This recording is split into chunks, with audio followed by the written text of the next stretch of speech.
IMIP ini, waktu saya masih menjabat sebagai staf khusus Menteri SDM Bapak Sudirman Said, saya sudah datang ke sana.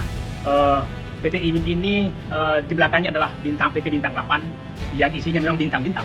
Bintang-bintang isinya untuk membangun pusat smelter yang ada di Morowali, Sulawesi Tenggara, Sulawesi Tengah. Itu perbatasan Sulawesi Tenggara. Nah, yang menarik PT IMIP ini adalah itu adalah dibentuk berdasarkan izin dari Menteri Perindustrian, bukan dari Menteri SDM. Maka saya dengan Pak Sudirman Said, saya itu kaget, kok ada pembangunan smelter tanpa izin Menteri SDM. Nah, setelah saya ke sana, ketemulah saya, ternyata direksinya itu sebagian besar adalah bekas pejabat Kementerian Perindustrian, bahkan bekas dirjennya yang di PT IMIP ini. Nah, sepertinya ada cara mereka mensiasati hukum, karena sebenarnya secara aturan orang saat itu baru boleh membangun smelter kalau dia punya IUP.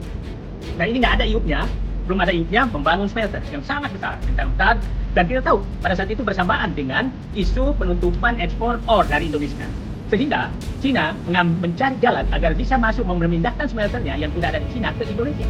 Nah, masuklah lewat jalur tikus kekuasaan untuk mendapatkan izin pembangunan smelter. Nah, saya datang situ belum diresmikan presiden, itu awal 2015 saya datang ke sana.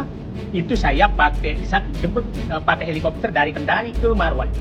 Nah, itu baru pembangunan semua, termasuk hotelnya, pelabuhannya, itu semua dibangun, kawasan berikatnya sedang dibangun. Nah, artinya memang istilah saya pembangunan IMIP ini lewat jendela bukan lewat pintu, karena seharusnya izinnya itu dari Menteri SDM bukan dari Menteri Perindustrian. Nah, setelah jadi smelter, sepertinya mereka memang sudah tahu akan melobi untuk melarang ekspor ore.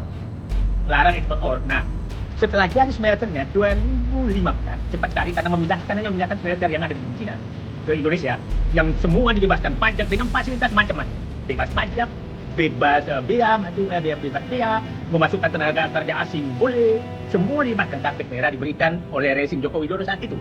Nah, setelah itu saya ke sana, bayangkan saya menemukan tukang batu saja untuk memasang batako itu dari Cina. Dan saat itu obrolan saya dengan mereka yang memang mereka sangat harapkan adalah agar bisa diizinkan menggunakan bandara untuk alasannya memudahkan tenaga kerja mereka keluar masuk ke Morowali, seperti ini. Nah, bandara ini di samping persis kawasan ini.